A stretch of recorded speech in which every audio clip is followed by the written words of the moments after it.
Hello everybody. We're going to do a new experiment here. If you're on YouTube, everybody says you got to lean into these outdoor videos where you're walking with a selfie stick, so let's try that. I've never done this before, but this is my place in southeast Texas, and there's my dog, if you can see her. She's out here wondering what in the world I'm doing, but this is going to be the video about day one at onboarding. So what happens when you first get to onboarding? Monday at onboarding is pretty much an admin day. So you do a lot of classroom presentations, and you talk about the Walmart benefits and safety and that kind of thing.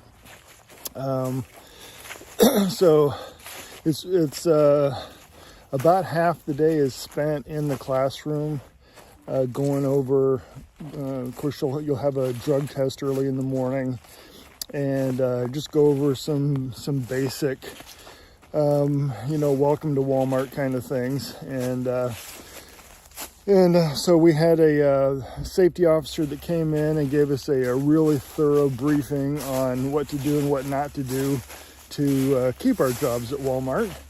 And so there's a lot of little things that they want you to be careful about as far as safety goes. They're very serious about it. And one of those concepts, for example, is the sterile cab. And sterile cab means when you're within a mile or about 5 minutes from any destination, the store, the DC, whatever, all your music goes off, distractions go off, no talking on the cell phone. You're focused on finding that location and safely maneuvering in. You're going to be, if you're coming to a store, there's going to be customers and a lot of four-wheelers in your way. There's going to be pedestrians, and you need to 100% focus on your mission at hand, getting into that store safely. And so that's one of the things, sterile cab. They talk a lot about the lytics cameras. Those are outward-facing cameras, not inward-facing cameras. The inside cameras are not even hooked up. They cannot turn them on remotely. They would have to actually go in and reconfigure them to make them able to see inside the cab. They are strictly forward-facing cameras, and there's a button in the cab. So if something happens, you hit that button and you get a video clip that's 8 seconds prior to when you hit that button up to I think 8 seconds after. And so if somebody does something stupid and causes an accident, you can hit that button. You can upload a video of them doing that stupid thing and causing that accident, so that it doesn't come back on you. And that has come back and saved a lot of Walmart drivers that have had four-wheelers, cut them off or run into them and then blame them for it. And that camera proves that it was the other guy's fault. So very important. So the other thing that happens on Monday is they will take you out and they will demonstrate exactly what they expect from you on the assessments, both the pre-trip assessment and also the backing assessment. And on the pre-trip, they give you a pre-trip study guide, and I actually took pictures of that and made a PDF out of it. If anybody wants that, just let me know in the comments and I will send you that PDF. Just put your email address in the comments and I'll send you that PDF pre-trip guide, because I had downloaded one before I went, and I noticed that there were some things that changed. So they do update that every few months. So mine is current as of the 21st of April, 2025. That's when I arrived at onboarding and when I got my pre-trip guide. So if you want one that is current as of April 25, then just let me know and I'll send that to you. So you have 30 minutes to do that pre-trip, and they take you out and they go through a thorough pre-trip, and it is verbatim by that guide. If you study the guide, you'll be okay. There are certain things that are majors. Those are in red on the pre-trip guide. Do not miss a major. So that's really important. The others, there's some leeway on, but you cannot miss a major. And you have just enough time to get through that 30-minute pre-trip. And if you run out of time, you'll fail it. So and then they take you out to do a backing assessment, and you're going to back a tractor trailer in between two other tractor trailers in a tight space.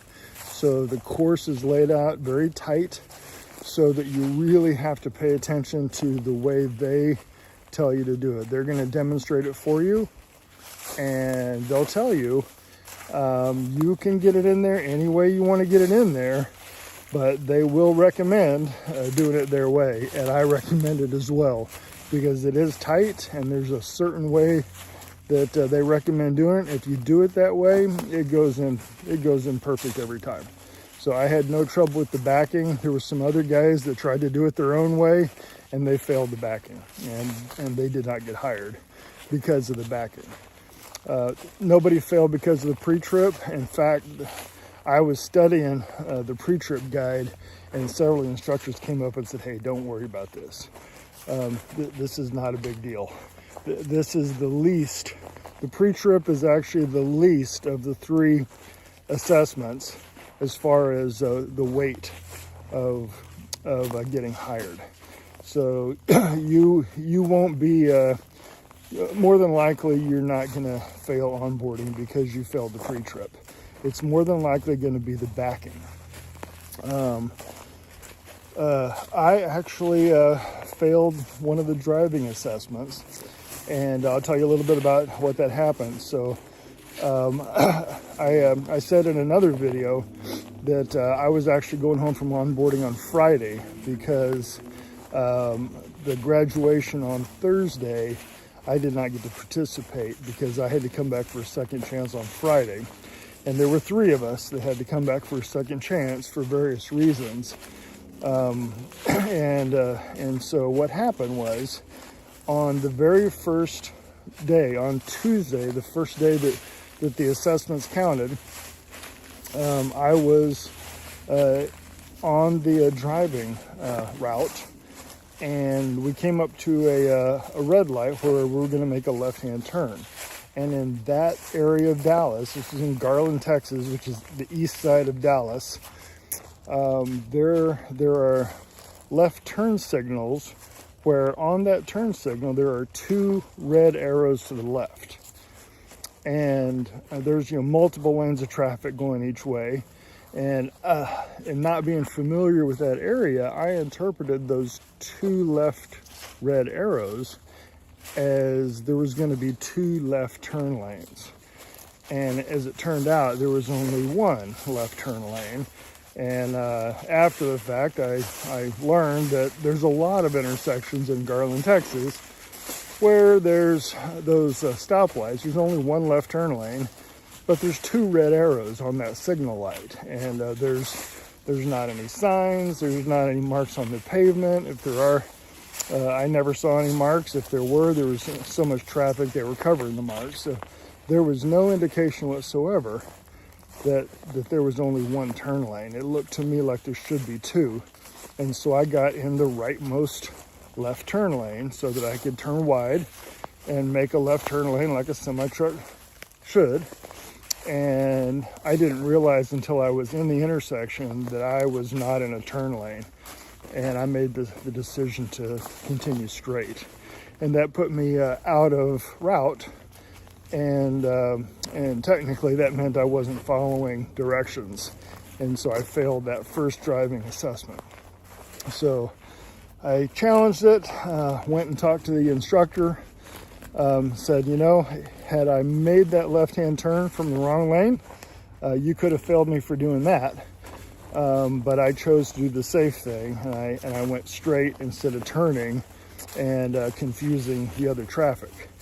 So I did the right thing. When you're in that driver's seat, it doesn't matter If you've got an examiner in the right seat, you're the captain of your ship. You've got to make the safest call at the time. So I chose to continue straight because that's the lane I was in. So because of that, I had to come back on Friday and retake all 3 assessments: the driving, the backing, and the pre-trip. So I had to do a little more than a lot of folks. There were 3 of us that had to retake everything. 2 of us passed, and the other guy failed the backing again, and he was not hired. So 2 of us that had to come back for a second chance did get hired, and the other guy ended up at the DC in Sealy, Texas, and I went to Cleburne, DC. Cleburne, DC is just south of Fort Worth. So that's my story on why my onboarding week ran a little bit long, but all's well that ends well. I did get hired. It was a very stressful week, and they plan it that way. Everyone in my class was extremely stressed that week because the expectations are very high. There's no gray area. It's black or white. You either perform or you don't get hired, and that's just the way it is. I was accustomed to that, being in the military for 22 years, but I had not seen that in any of the truck driving companies that I had worked for since leaving the military. So I had retired from the military in 2013, and I had been driving trucks in the oil field ever since. And the oil field trucking companies, like most trucking companies, are desperate for drivers, and if you can fog a mirror, you got a job. Walmart's not like that. So you've got to prove yourself, and it's not impossible, but they want to make sure that they're hiring safe drivers and mature drivers and drivers with good attitudes, and that's what they're shooting for. Also, folks that can get along with people, so they've got a professional group of drivers and some professional managers, and they like people with a positive attitude that can come in and that get along with other people. So just be a friendly person. Don't have a typical super trucker attitude where it's my way or the highway. Just go in with an open mind and just be a people person.